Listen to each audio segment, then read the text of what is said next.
I'm Katie Galloway. I'm an assistant professor in the Department of Chemical Engineering. So where are some course 10 folks? We got our course 10. We got a few course 10.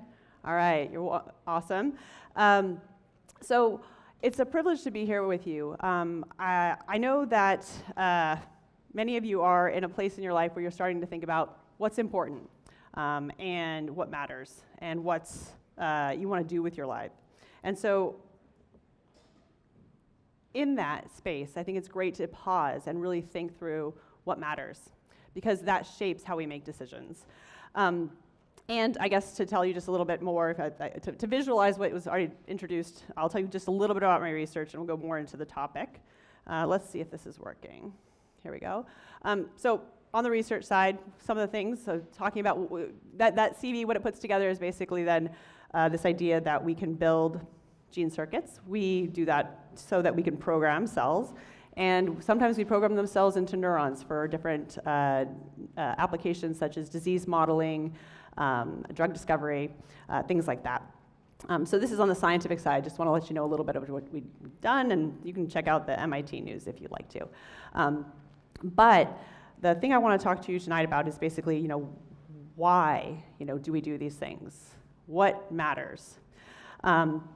And so I remember very much that during undergrad was a time when I really started to have the space to think autonomously about what I wanted my life to be about. Essentially, you're building a house, the foundation of that house that you're going to live in for a very long time. And so it's important to get that straight and get that plumb line set, because everything you build on top of that is going to be wonky depending on how you set that foundation. And so I want to invite you into thinking about some deep questions. I want to challenge you not to be happy and satisfied with easy, comfortable answers, and to think about things that actually might need deeper thinking. And so this might be just the beginning of a conversation. Sometimes there's a eureka moment, but more often there's a slow turning and purposeful movement towards the things we need to do. And I think that beginning that process and being open to that process and to really inspecting your worldview can bring you into a place where there's greater alignment with the world around you, and also hopefully with the people around you, and that this will bring you life. So tonight, that's what I'd like to discuss. What gives our lives meaning? Or to put it another way, I think this is a hard question. Like, what gives our life meaning? One way of turning this around and thinking about this was really helpful. My mom was a physical therapist growing up. She would tell me lots of stories of the people, most of the time elderly people that she would be visiting with as she helped them, basically, to recover. Many of them were at the end of their lives. And so when you get to the end of your life, how will you know you lived a meaningful life? What are the things you're going to talk about? What are the things that you think you'll value? It's useful to think about those things now for a reason. When you set a trajectory, you want to have an idea of where you're going. How can you live a meaningful life if you don't know what it means to live a meaningful life when you get to the end? And so I think thinking about those things is really important. Okay. And to be honest, I don't think I thought about this very much when I was younger. I did, but I felt like I didn't have the tools to really think through it systematically. It wasn't I didn't think. I did think. I thought, and I didn't get anywhere. And that was frustrating. But actually, even though I didn't have a really systematic set of beliefs, you could tell a lot about what I believed based on how I lived my life. And so for yourself, you might also say, what do I really believe is true? Well, look at how you're living. You can tell what you believe is true. And you could tell a lot about what I believed based on how I lived. When I was in high school, the thing that I really, really believed in, and maybe even before that, I really believed in hard work. Really believed in hard work. We're here at MIT, so a lot of you all are probably also got that hustle mindset to work really, really hard, to work as hard as you possibly can for as long as you possibly can on the hardest possible thing that you possibly can. And that was something that I really believed in. Some of you are nodding, some of you are definitely double nodding, so, I see that overachievement nod, so thank you. But that path only got me so far. Eventually, I got to the end of high school. I had done very well. I was a valedictorian. I was captain of the soccer team, most likely to voted to most likely to cure cancer, these types of things. It's great, right? All these accolades, marks of success. And people don't think about that now, I'm sure. But now I had a different problem. I had been successful in all the things that I had tackled, but I had to go to school somewhere and major in something. This is a big problem, because now I have to decide. If you talk to anybody who's 17 or whatnot and ask them what they want to do, most of the time they reasonably say, I don't know. But I had to make a decision. So how was I going to decide what I was going to major in? And this gets to kind of one of these things that really I think is actually important to think about. For a long time, I had just thought about success, but something that's more important is not necessarily just succeeding, but figuring out how to succeed in something that really matters. Because we can succeed in a lot of different things, but succeeding at something that doesn't really matter is not something I wanted to spend my time doing. To get done and say, I've done the best possible job, and it all meant nothing. To me, that's like playing Pokemon. I don't get Pokemon. My kids love it. I experience no joy in succeeding in this. They do, so maybe a little bit of joy for them, but this is not what I get up in the morning to do.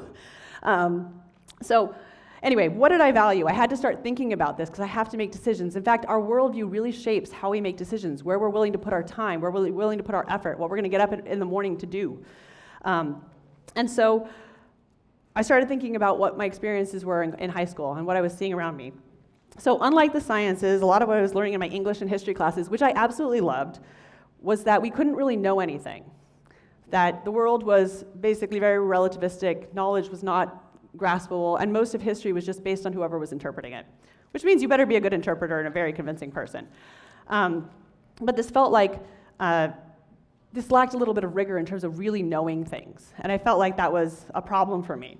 And especially the not knowing. I was like, well, we know things, right? We can build things. We can make things. Science knows lots of things. We can send signals all over the globe. We can build vaccines that get people back in person without masks. We can do all sorts of amazing things. Water purification, planes that fly and land very safely. Like, these are all things because we know things. And so I was like, there is real knowledge out there. But this effectiveness of doing things and achieving, I didn't see this in my humanities classes. It's not that it wasn't there, but I didn't see it as a 17-year-old. And I specifically remember there was one time I was trying to test the limits of absurdity of what I could get away with in my humanities classes. Sorry, my professor, my teacher, Mrs. Hayashibara, I apologize. You're about to hear what I really did. So we were reading The Great Gatsby, and either by ingenuity or desperation, I don't recall, I decided to make my entire in-class presentation on F. Scott Fitzgerald's use of the American spelling of gray. Basically, instead of the English form of gray, that's with an E, to highlight the American tension with Britain during this time in the 1920s. I argued vehemently that this was important and an overlooked detail that really reshaped our understanding of the novel, which of course is nonsense, because The Great Gatsby has nothing to do with international relations at all. It's an American book that highlights, the moral bankruptcy and frivolity that was on high display in the roaring 1920s. But I stood up there very confidently, argued my point, and I got an A. I can imagine just staring back and forth, and I'm kind of thinking, am I going to get away with this? And I did. And I got an A, and I got an idea, which was more important, which was this, that if you can make up anything and anything is fine, then really anything goes, and actually nothing matters. I didn't want to be doing something that didn't matter, that we couldn't actually gain knowledge, that all potential options were valid. I wanted us to, maybe I had a relevant point, but someone should have pushed me a little bit on this. And so I wanted to be in a place where I could be certain that I could progress in knowledge and understanding. I'd have correction, that I'd have discipline, a discipline. In fact, that's what we do in a lot of our engineering. It's a discipline to learn how to solve problems. And so that was very attractive to me. I wanted to grow in real understanding and efficiently get to answers. You might notice efficiently, I'm an engineer. So just to be clear, there are lots of rigorous disciplines out there beyond engineering and sciences. But as a 17-year-old, I didn't see this. Especially in philosophy, there's actually a lot of rigor. It's like too high a level of rigor for me. But again, I felt like in the sciences, I could see myself being trained in a really effective way, and that's what I wanted to do. So I valued science, right? So that's what I thought I valued anyway. Basically, I was like, here's me. I'm going to suddenly go and do science. It was going to be science. Science is going to tell us it cures people. It's wonderful. We can learn things. This is great. I valued science. But really, behind all that, I wasn't just valuing science. I was really valuing my personal success in science. I planned to ride this success in science to minor glory, which would feature a family, a husband, kids, a house, a cat, a dog, maybe a horse if I did really well. I love horses. I don't have a horse, by the way. Yet. I don't have a horse yet. And of course, this vision, this dream of success, not just science, was really built on kind of this idea that my success would just continue in perpetuity because I would just work hard enough and I would be good enough, and whatever stood in my way, I would just conquer. See? Just like that. That is how I started. So flash at UC Berkeley in chemical engineering. So now flash forward a little bit. I'm at UC Berkeley. I'm in my sophomore year. I'm taking a heavy load of technical classes. I have organic chemistry. I have E&M physics. I have a very rigorous math class, which they're not merciful in. I have also research. And something like 17 units. For the UC system, multiply by 3 here at MIT. So it's like 50-something, 51. My math class didn't go that well, obviously. With this heavy load, I was really, really struggling to keep pace. Really struggling. And as I lost pace, I basically was trying to figure out how do I do all the things I need to do in the time that I have to do it. And at the same time, my roommate was brilliant at math and beautiful. It was very frustrating and very annoying. And I'm just like, how is it so effortless for her? How is she achieving? Very difficult. And so I just thought, just power through. Just keep powering through. Like, that's the only thing you can do. This just requires more effort.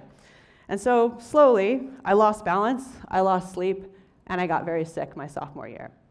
So sick that I was in a midterm, and as I was writing, I was literally had like the equivalent of altitude sickness every time I went down to like write something. I was very sick. Back then, you couldn't not show up for an exam. Like, that was a thing. You didn't do that. People did not, you had to be like literally in the hospital to not go to an exam. So I had to show up. It wasn't even an idea in my mind that I wouldn't show up. And I failed that math midterm. It was horrible. I had never scored below the mean in my life, and I failed. And I remember I went and begged the professor to drop this grade if I could do better. I was that crazy kid crying in the professor's office saying, "This is the end of the world and my life will not recover if you do not allow me to drop this math midterm." And I was convinced that that was true. And he was very merciful. I think we worked something out. But the point was, I was really coming to the end of myself. This was extremely embarrassing. It's embarrassing still to recall this, but I had run out of what I could do. In the end, I dropped my unpaid research. I got a little bit more sleep. I got a little less sick. I attended every single math session that I could to get help, figure out what I was missing. And somehow I finished the semester passing the class, which was honestly not the outcome I wanted. I didn't want to just pass. It was very apparent to me that to really succeed, you can't just pass. In fact, my advisor had told me, "Your grades are not good enough to go to grad school, you won't get in." Already in this semester, I was just and guess what? This grade was not going to help me at all. And so as I recovered over winter break, that winter break between my sophomore semesters, I had this palpable, dark dread of going back to school. Even during the daytime, I remember feeling that I was alone and in the darkness.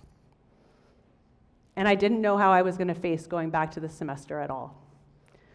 One afternoon, when I was all alone, I fell asleep on a couch, and I had a dream. In my dream, there was this huge arena, a basketball arena. People were cheering everywhere. And suddenly, I felt like there wasn't anything there for me anymore, and I should just leave. So I went outside, and it was very, very dark out. So dark, you couldn't see anything. Not like dark like when you go outside here, like dark, like nothing. Has anyone else been in the real dark? Yeah, dark, that dark. And as I saw this darkness, I felt like I was I was supposed to go out into the darkness, into this unknown. And immediately my mind said, no way. Are you crazy? Like, you're totally defenseless to go out into this darkness. And as soon as I started to turn back, that's when a voice that was not my own answered like lightning. How long will your fear hold you back from doing the things that God has for you to do? And immediately I woke up with the sound of that ringing in my ears. And when I remember, I can still remember this and exactly where I was. because it had cut through everything that was going on. That day marked a really big change for me because I realized that it was fear that was really driving my success, my joy in science, all those things. It was really fear that I could save myself, that I could construct a life that would give me meaning, all on my own. My fear had also kept me from doing things that I loved. Run. I really loved to run. It was just joyful for me. But it had stopped being like that. Because every time I would go running, I would be worried that I was taking too much time from my studies. That maybe I would run and then miss like an email that was important for a class or something like this, or a session or something. I worried that when I would go for a run, maybe I'd go for a run, but I wouldn't run hard enough, so then it wouldn't really count. Like all sorts of psychological nonsense, right? And I also worried that something might happen to me because I ran by myself, which in Berkeley is not entirely illogical. But that day and that change, I started running again and deciding I was not going to be afraid and I would not be limited by my fears. So I felt like I needed to go wherever God was going to call me to go, that I would not be constrained by that fear. So I started going to Bible study with one of my roommates and several girls from our fellowship, which was not something I had prioritized at all because I didn't have time for that. And I didn't prioritize people either because I had so much to do. People couldn't possibly be as important as me trying to get my studies right. And one thing that I realized is the Bible says people are important. How am I prioritizing them? How does my life reflect that? Do I really live that? Am I actually living that out? And the answer was no. But if I really believed it, then I should have been. Always putting my work ahead of other people reflected exactly what I believed. I was the most important. What I was doing was the most important. And it showed me that I was a slave to my own success, which obviously I wasn't even good enough to achieve. So it was doomed to failure on many, many levels. The verse that really spoke to me, if you want to summarize what that looked like, this is what that semester looked like. Except I wasn't praying, I was just worrying a lot. What answered me exactly in that space was the words of Jesus in Matthew 6. I think I have this up here. Yep. I tell you, do not be anxious about your life. I was anxious about my life. This is Jesus who spoke 2,000 years, way before cell phones, right? Do not be anxious about your life. This is a common theme, right, in our search for meaning. Do not be anxious about your life. Which of you can be, by being anxious, can add a single hour to his lifespan? But seek first the kingdom of God. Seek first the kingdom of God and his righteousness, not your success, not all those other things. But all these other things will be added to you.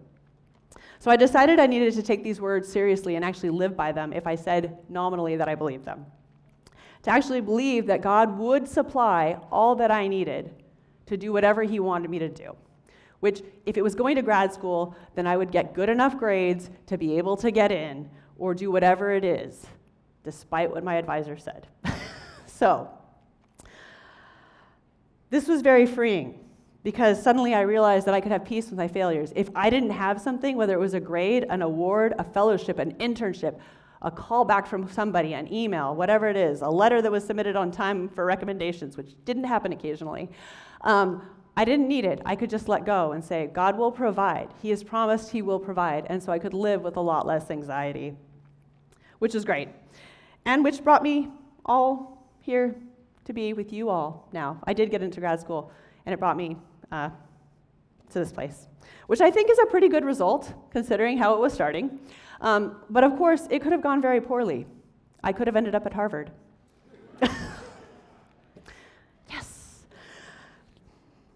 All right, now some of you are all thinking, great, that's a lovely story. I actually like that story, but it doesn't tell me that anything you're saying is necessarily true. I hear you. It's great to have a dream, and it's great that it all worked out. Having a functional worldview, as I'm describing right now, is a good and important thing. A non-functional worldview, like I am a bologna sandwich, is not going to get you a job, right? But a functional worldview also doesn't guarantee that you are going to be, that is true, okay? We need to be skeptical of these things. And so for the next part of this talk, I want to talk about the things that I've described matter and how our different worldviews allow us to think about those things. And so we're going to do a little bit of that now. Right? We've done the thinking through and story time, and now we're going to do a little bit more of the analytical reasoning we all so love. Okay. I think we're on that slide, right? Where are we here? All right. So, for this part, I want to return to the things that we thought, or that I put out there that I said mattered to me. The things that I said mattered to me, right? So, truth. I said real things. That was my way of saying that I value, like, I didn't want to just make up anything. I wanted something to be true, real, durable, robust, testable. Like, I wanted something real. That was what really drove me into engineering and the sciences, and I thought I could find it there. So truth. Science. Science is amazing. Again, we're all here because we like science. Well, maybe not everyone's here because they like science, but a lot of us like science. Even people who don't major in the sciences tend to like science. Science is very cool. People. I hope you guys value people. People are wonderful. There's an amazing thing about people, right? Love. If there's one thing that there's, like, all the songs on the radio are well, they especially used to be. I don't know if it's changed a little bit, but they're mostly about love. Like, people are going to talk about, you get to the end of your life, the things you're going to talk about are people that you knew, the relationships that you had, and love that you experienced. And then ultimately, meaning. So this is something. Okay, so to look at this and actually inspect, I've told you that I've been living under this worldview, this Christian worldview, and it's caused me to follow Jesus and put my faith and hope in him. But there is still a question. Is this reasonable? Isn't it logical? Is it the best model for living with meaning? Or is there a better model? Now, I cannot be exhaustive in this talk, and that would be exhausting for all of you. So I have just decided to pick two different models to compare, to look at. These are two models that are very common in Western academia. We have a Christian worldview and a materialist worldview. And these are basically models that allow us then to evaluate these things that we say are valuable, or at least I say. You don't have to agree with me. You can argue later that these things aren't valuable. Fine. But for now, we're going to assume that we do value these things. And then look at how they are viewed by these different worldviews. And the goal is not at the end to come up with a correct model. The goal is to come up with a model that is more correct, or at least compare. Most of science doesn't move forward by coming up with a correct model. It comes up by moving to a more correct model. And so if you tell me my worldview is wrong, I'll tell you you're absolutely right. Because there's things that are incomplete and inconsistent, but it's still the best model. And as a scientist, you should be comfortable with saying there's going to be some uncertainty. But I'm going to tell you that there are better and worse models underneath varying frameworks. Okay. And we're going to do some systematic comparison. Okay. To be fair to this materialist worldview, this is a worldview that says that the entirety of our existence is defined by matter, which is physical, so material, right? There's nothing spiritual, no component. The Christian worldview says there's a God who's created not only time, matter, and space, but also us for relational interaction with him and also with others. That's a very quick summary, but I hope that is clear. So we're going to consider what these different worldviews think on these things. To be fair, again, to the materialist, I've pulled in some quotes from prominent materialists, notably some atheists, who have thought about these things and the value of truth, science, people, love, and meaning, so that we can accurately fill this in. It's very important to accurately represent people's worldview. And if you feel like I've done that poorly in any way, please, at the question and answer time, I'd love to clarify, as sometimes when I'm speaking, I'm not as precise as I hope to be. So plenty of room for clarification. Okay, so starting here with truth, all right? What does the materialist worldview say about truth? So Karl Popper said, truth is not definitively knowable. In fact, he aligns with this idea that models are imperfect. So the old scientific ideal of episteme is an absolutely certain demonstrable knowledge has proven to be an idol. In other words, we should not pursue this. The demand for scientific objectivity makes it inevitable that every scientific statement must remain tentative forever. Okay, so this is already telling us science can only get us so far. It limits our certainty. What does Christianity have to say about truth? So Jesus says, I am the way and the truth and the life. Not I know truth. He says, I am truth, which is a very different thing than saying I can't have certainty. If truth is approachable, it's approachable through the person of Jesus. That is the claim of Christianity. So again, the materialist worldview, it's unclear if it's real or absolute, and it's unclear if it's knowable or approachable and to what degree. The Christian worldview asserts that not only is truth knowable, but it's knowable through the person of Jesus. Okay, so what does Christianity and materialism have to say about science?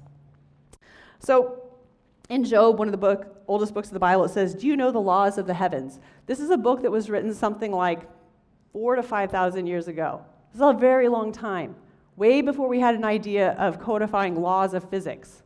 And yet, do you know the laws of heaven? Can you set up God's dominion over the earth? This is what Job said. A long time later, but during the scientific revolution, there's Johannes Kepler, who is an astronomer. And he described his work as, "I was merely thinking God's thoughts after him."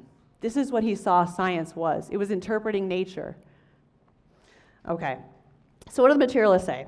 A physics professor not long after him, well, a little bit longer, Paul Davies describes the inexplicable effectiveness of science as this. People take it for granted that the physical world is both ordered and intelligible, meaning there are laws and we can understand them. Skipping down here just a little bit, he says, however, even the most atheistic scientist accepts as an act of faith that the universe is not absurd, that there is a rational basis to physical existence manifested as law-like order in nature that is at least partially comprehensible to us.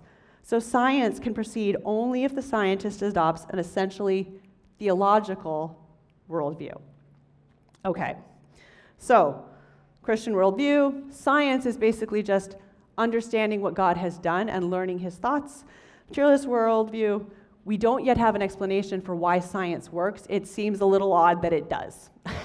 That's the summary there. So what about people?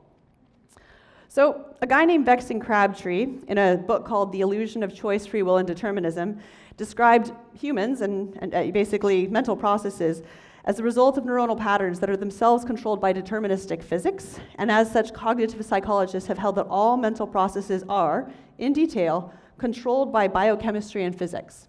This is essentially, you are a molecular pool game. You are the result of complex processes that are emerging into patterns that you form as your consciousness and sense of self, but that is really an illusion, a complex illusion, because behind it, there's just physics. There's nothing else, right? That has to be. If you're a strict materialist, there cannot be something else. I really wonder if Vexen had a choice whether he could write this book or not. It feels like it was kind of just gonna be in the end. So anyway, I like him a lot. He's a good reference. On the contrary, Christian worldview holds that people are not just collections of atoms, but they're actually made in the image of God. And as made in the image of God, inherently valuable.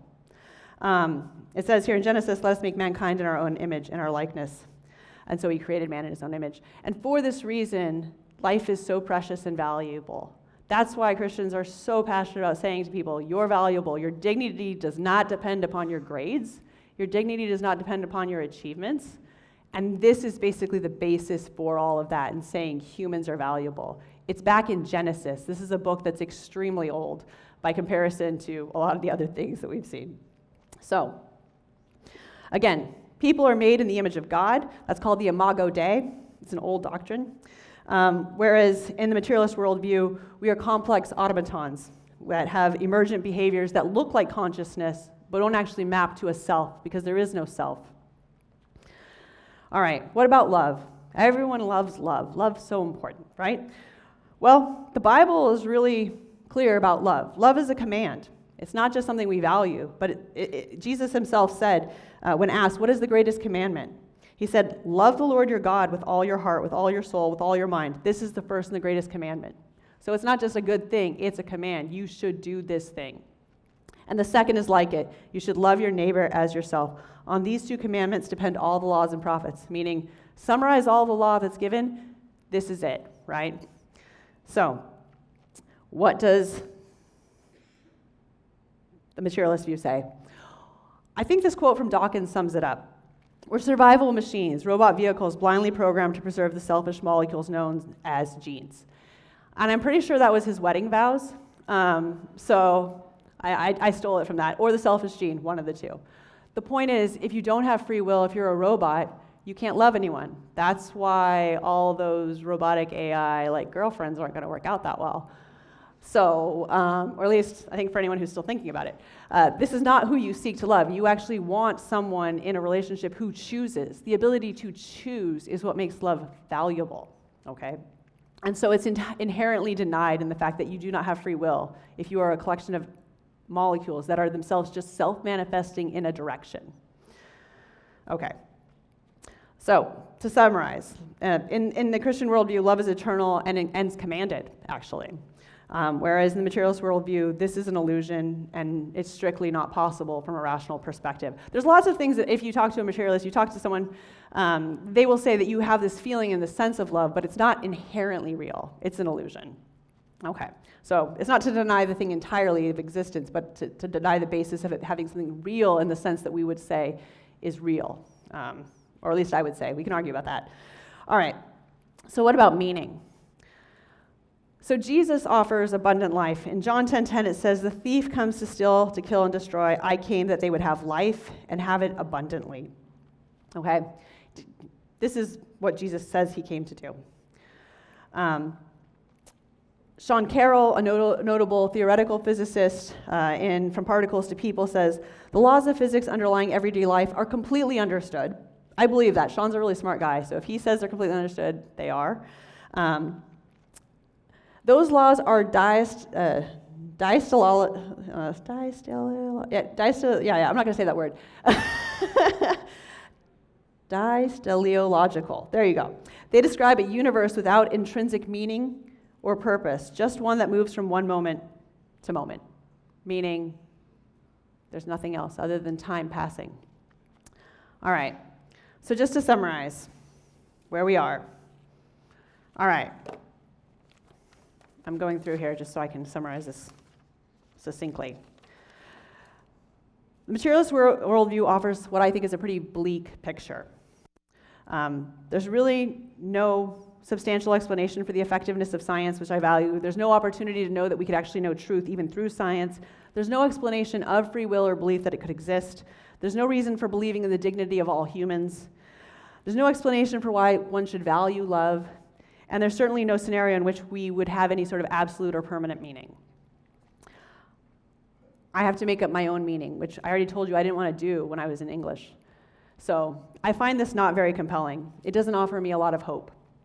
Conversely, the Christian model states that truth is knowable, not just abstractly, but through the person of Jesus Christ, that we understand the world because a creator formed it, and that we are just thinking and discovering what God's mind has already done.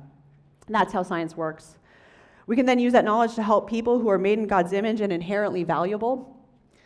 Love is possible as free will is possible, as we're not just a molecular pool game. Real absolute meaning is possible, and it transcends our abilities.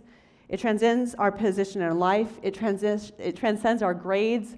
It transcends our abilities, our success, our failure. Everything about meaning is true for people across time. You can have meaning no matter the situation, no matter how short, how difficult your life. It doesn't require any sort of degree of ability, achievement, wealth, etc. It matters your relationship to Christ. So this model I find compelling and attractive, but it doesn't necessarily mean it's true. In fact, it might not actually even be good news for a couple reasons. Because if there is a God, then there's a standard. This is one of the most distasteful things to people who find God distasteful. There's a standard, and that standard isn't going to be set by us if there's a God. Like, he is the standard for good. Now, I find that hard because there's sometimes things I want to do. And I'm pretty sure God takes a dim view of some of those things. And I have to decide, am I going to go renegade or am I going to basically abide by what is supposed to happen, by the one standard of rightness that exists? And again, the Christian worldview is not necessarily good news, even if we know that standard and try to achieve it, because we're also not able to, right? There's no perfection that we can basically achieve. There's no way in which we can blot out the sin that has separated us from God. There's no way to attain the perfection that would allow us to be in heaven. There's no way to even perfect ourselves so that in heaven, instead of being perfected as the Bible describes and removed from our sin, that we wouldn't perpetually, for the rest of eternity, experience all of the things that make life on earth difficult and awful and broken in terms of our relationships, but magnified infinitely worse by infinite time. And so the thing that's really needed, that's important, is the resurrection. Jesus offers abundant life and hope beyond the grave. He says, I am the resurrection and the life. Whoever believes in me, though he die, yet shall live. Everyone who dies and believes in me shall never die. Do you believe this? This is what he said to the woman at the well. Many of you know the story of the woman at the well. This was a woman who was basically cast out from her society. This is a woman who nobody wanted to talk to. This is a woman who went to in the middle of the day to draw water in the desert. And yet he says to her, there's hope, there's life, basically. He talks to the one person no one's going to talk to. In fact, she even says, why are you talking to me? Like, this is so weird. Because it's so unusual that he would speak to her. And yet he says, there's life eternal. He doesn't say, I want to deal with your sin. He says, I want to talk to you. I want to tell you about what's out there, because your sin you will get rid of when you start following me. Seek first the kingdom of heaven, and God will order the rest of your life as you choose to follow him. A lot of times in conversations about this, people say, what do I have to give up? What do I have to give up to follow Jesus? Like, I don't know. Might be a lot. Is it worth it? What benefits a person to gain the whole world yet lose their soul? What benefit? And so, again, there's potentially hope. But that hope also rests on a couple things. It says that he will give life to other people, that he actually is able to resurrect them. What's the evidence of that? What's the evidence that Christ can actually give life and blot out sins? And that is the resurrection. The hope of all of Christianity, hope of all the gospel, hangs on whether Jesus Christ of Nazareth actually died, was buried, and rose again. If Christ is not risen, there is no hope in Christianity. This is a propositional claim that must be evaluated for Christianity to be true. And if it is not true, we are back to the materialistic model. Maybe there's more than that. But if we are not set free from our sins, if there's no resurrection, there's no life. As Yaroslav Pelikan says, this is a philosopher, he says, if Christ is risen, then nothing else matters. Meaning this is the most important thing. And if Christ is not risen, then nothing else matters. This is what hangs all of the good news. This is what hangs all of the good news and hope for the world. When people talk about this is good news, it's all in the resurrection. And so how you answer the question of is the resurrection true is important. In the coming weeks, you're going to get to hear about the evidence of the resurrection. I will talk to you about that in the discussion time or question time if you would like. But I want to say that the resurrection is true. And the evidence of that is all around us. Even our time and calendar is divided by the life of Jesus. And so I just want to conclude with a few important takeaways. Things, if you take away nothing else, these few things. Christ is risen and he loves you. He's not worried necessarily about your sin. He's worried about you. You're more than your GPA. You're more than your achievements. You have true value. Christ is seeking you. But he's also someone who is waiting to see if you're going to listen and seek him. You and your life are eternally valuable. I don't know if there's any other, under a materialistic worldview, this is not true. And I'll tell you, if trusting in God will free you to live a meaningful life and save you from trying, the agony of trying to save yourself, which I assure you, you cannot do. So, that's what I wanted to tell you tonight. I thank you so much for letting me have this opportunity to tell you what I believe.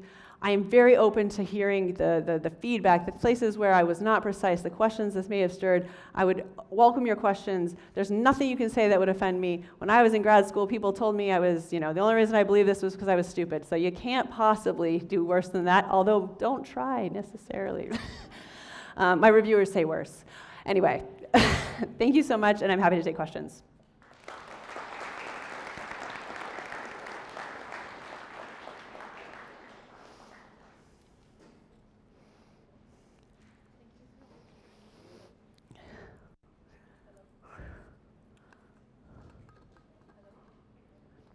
Hello. Hello. There we go. Now we're cooking. Thank you so much for your talk, Katie.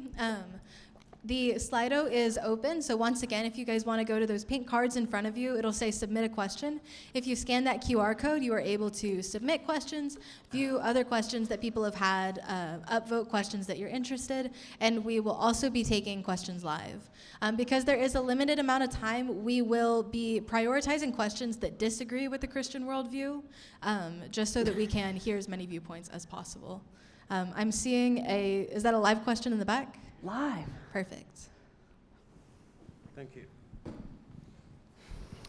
Hello, my question is, you just said that Christ's resurrection is what gives us true and eternal value. But if someone here doesn't believe that, a Muslim, a Jew, a Buddhist, or a non-religious person, do you think their life has less real value or meaning?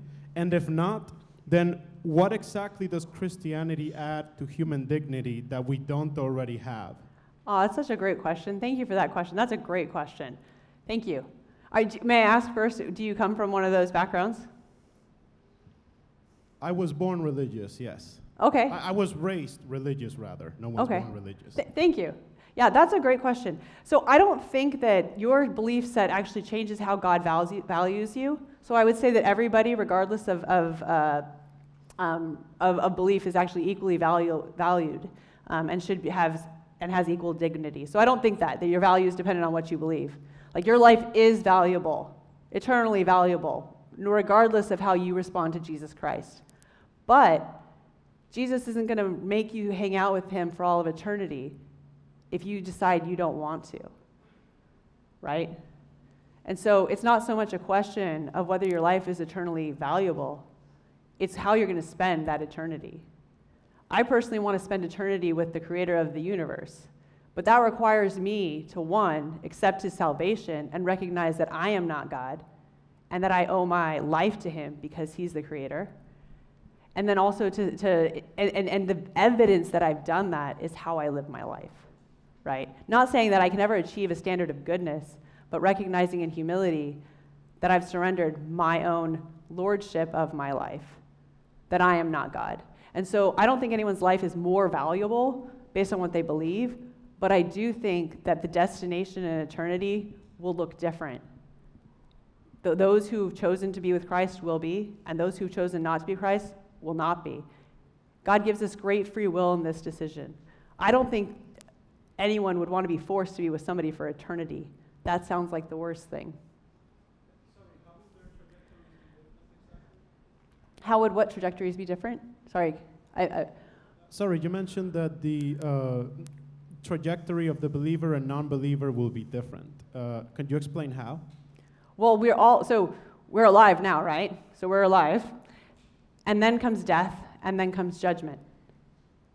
So after death, we are either going to be judged as righteous by the taking on of Christ's righteousness, the accepting of that gift, or not. And if we don't accept that gift, we won't be welcomed into heaven. We'll be allowed to go our own way. And our own way does not lead us to heaven. Our own way leads us into complete absence of God. What do you think the complete absence of God is? It would be, so what do you think the complete absence of God would be like? If God completely turns away and pulls away all his goodness, what do you think that would be? Like the world right now? Interesting. So the world right now would be exactly what life would be like if our sins were in eternity only forever. And so I think you're right. Sin has to be dealt with, atoned for, separated from eternity. But actually, there's a lot of goodness in the world. And so the full pulling back of all goodness has not yet happened. We had food tonight. It was good. Yep. Yeah. Right. So imagine it's really bad, or there's none. We're moving closer in that way. So my point is, the world, there's a lot of suffering. There's a lot of evil. It is not yet fully pulled away from all the goodness of God and all of the providence that we have here. But you're right. There is a bifurcation. But that bifurcation is based, God says, you have a choice. You can accept my gift, or you cannot accept my gift, but I will honor that choice. To either be fully in my presence or fully away from my presence. That's what heaven and hell is. It's the presence with or without God. So that's what I would say. Again, that's not a value on your life. The life's eternally valuable. And your choice is eternally valuable. Go ahead. What do you think the judgment will be for the people who just happen to be born in the wrong geographical location and culture? Will they be blamed? That's a great question. Will they be blamed for not being raised believing in Jesus or Christianity? Such a great question. Such a great question. I love that question because what you're recognizing is that you expect that God would be just, right?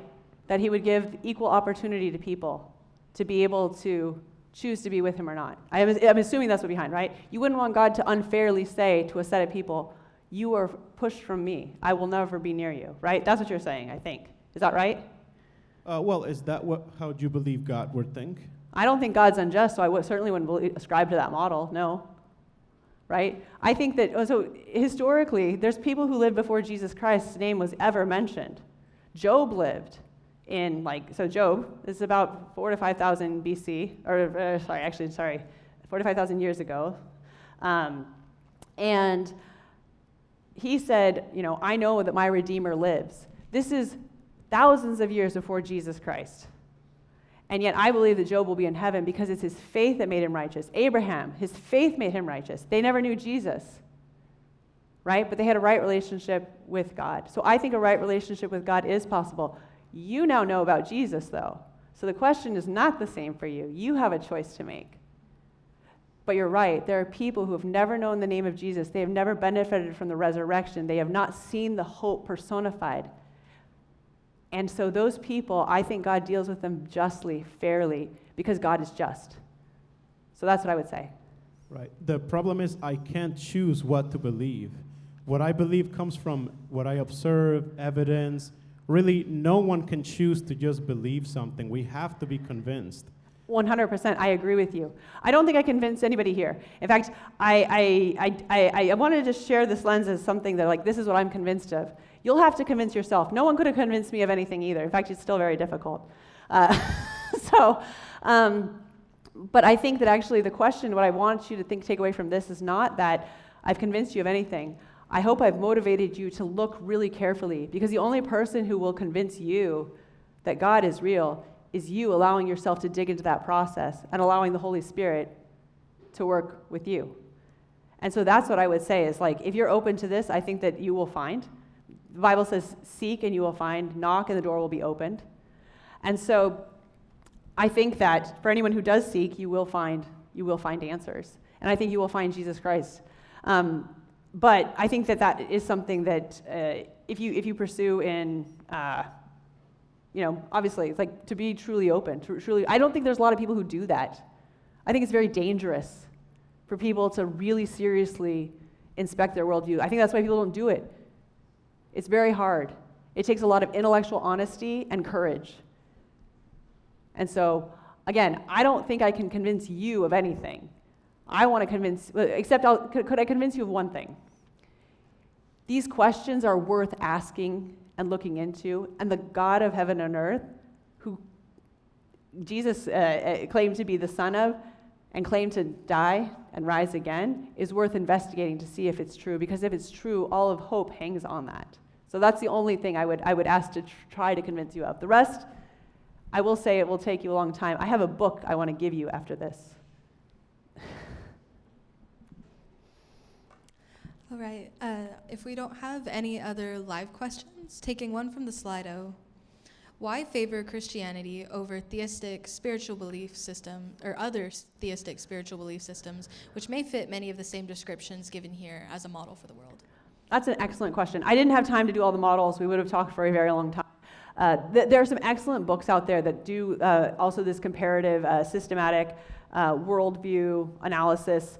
So I'll say a couple things. A theistic worldview that doesn't provide a path to salvation is equally worthless, because it doesn't provide a path for us to go to eternity. It tells me there is a God and I'm separated from him forever. Because if he's perfect and I'm imperfect and I will perpetuate my imperfection in eternity, it will no longer be a good place. It will no longer be that communion that we want. So a theistic spiritual world where there's no atonement, there's no path to reconciliation, for the atonement of sin, the overcoming of death, to me that's equally problematic. So that's why I would favor a model where God reaches down, pays for our sin. Also, the Bible says the wages of sin is death. So the cost of our sin is death. We obviously can't pay that. We're mortal. We have one life to basically give, and that's it. So the only one who could atone for that is Christ, who was perfect, who was able to overcome sin and death. And so a theistic worldview is, it's great because you can believe there's a God, but it's ultimately hopeless if there's no path back to him. It leaves us alienated for all of eternity. It gives you eternity potentially there, but alienation, basically that's the same thing. To be completely alienated from God is not how I want to spend eternity. Another question we have from the Slido is, what are your thoughts on the gap between the Christian faith's perception of love and its practice, such as conservative views on LGBTQ plus people? I really appreciate that question. I will say a couple things. In thinking about all the different lifestyles and how people live their lives, the first question in my mind is your lifestyle glorifying God?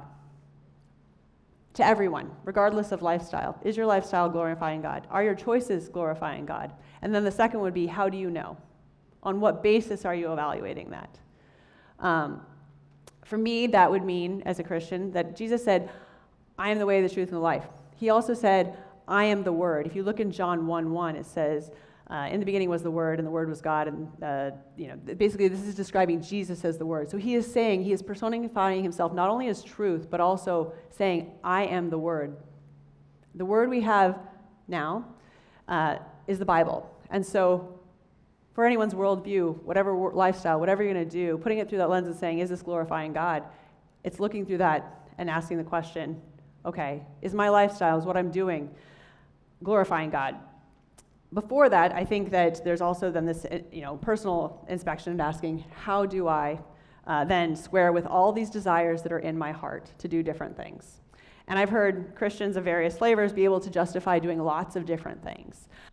Well, people across lots of different behaviors say, there's actually this guy, so annoying, on on Facebook who's talking about, that actually the most biblical worldview is for him to have as many wives as he wants. Yeah. And I just want to say, no.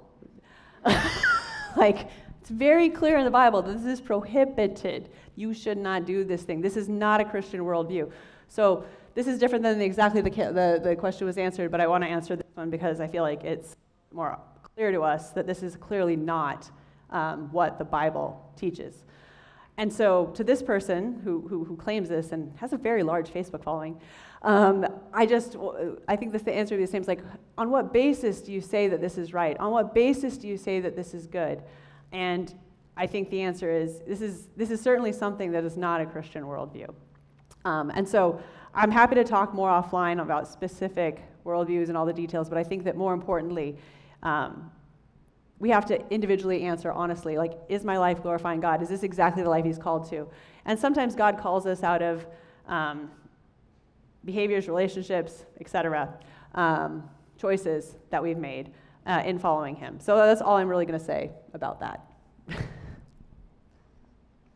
Opening up if we have any live questions. Hi. This is more in response to the last question answer. So you talked about Christianity as being sort of a better model than other religions because of salvation and the ability to kind of come back to God. To me, as somebody who's not religious and doesn't have any kind of religious background, those concepts sound foreign to me. Like the idea of being separate from God, the idea of you're going to go to one place after you die. So aren't those concepts kind of inherently Christian to begin with? Yes, they are. I think those are inherently Christian concepts. But I think there's also a sense of that we should, so do you feel that there's things that we should do that are right or wrong? There's a sense of right and wrong, right?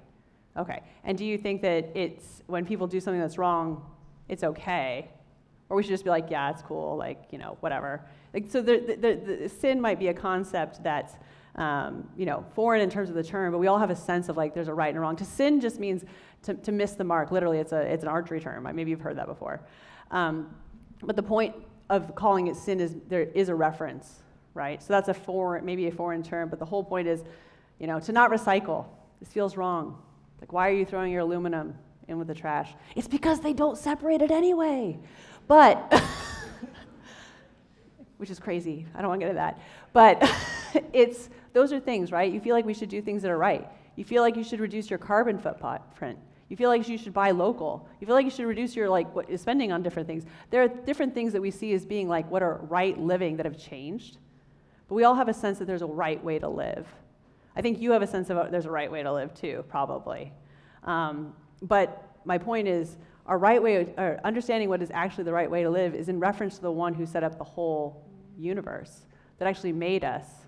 That also frees us then, when other people come to tell us that we have to live in a particular way. One of the things that's actually freeing to me as a woman and as someone who works, to be able to say that God has given me the freedom to use my mind to do things, right? Not to necessarily conform to some very particular social model, but to say that I'm going to follow Christ wherever he chooses to have me go. And so I think that that's actually very freeing to say, as long as I'm in alignment with God telling me what to do. And again, the reference there is the Bible, but there's a lot beyond that too, in terms of what's right and wrong. But you're right. Some of those terms are very, very specific and niche. But I think we have a sense of them. They've just lost the common language. That makes sense. Thank you. All right, do we have any more live questions? Over here?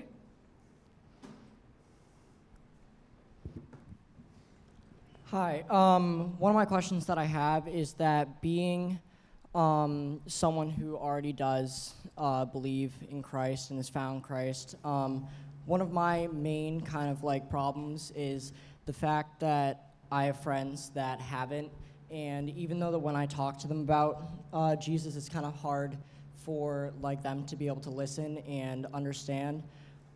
So do you have any, as you've done perfectly here, any ways that, us as believers can already kind of spread, Jesus' love to our friends and, family members and coworkers who haven't truly found him yet? And if, those people find it hard, how can we kind of portray him or show them his love?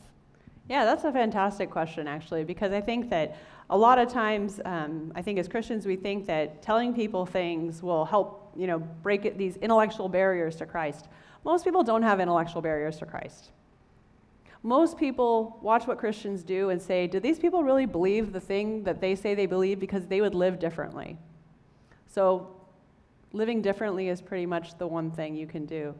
To love people, to really show up and do those types of things. If you're really loving people, to do that, to figure out how to do that. And sometimes it's complicated too, because, loving people doesn't necessarily mean just always giving them what they want. In fact, I have kids. I cannot just give them whatever they want. That is not a loving thing to do. Sometimes they want really dangerous things. My daughter's learning to drive. So, yeah, having some balance and figuring out what's also appropriate. What does love look like? What is really loving?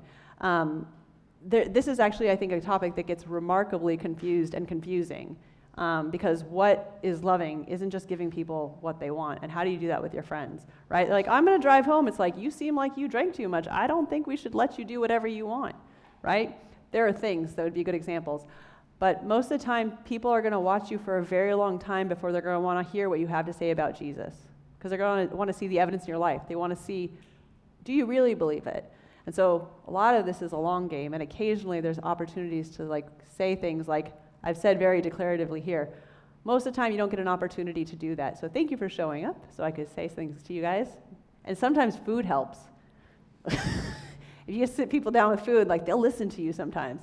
So I guess you can take your friends and be like, all right, I'm going to buy you dinner, but you have to listen to me for about 10 minutes.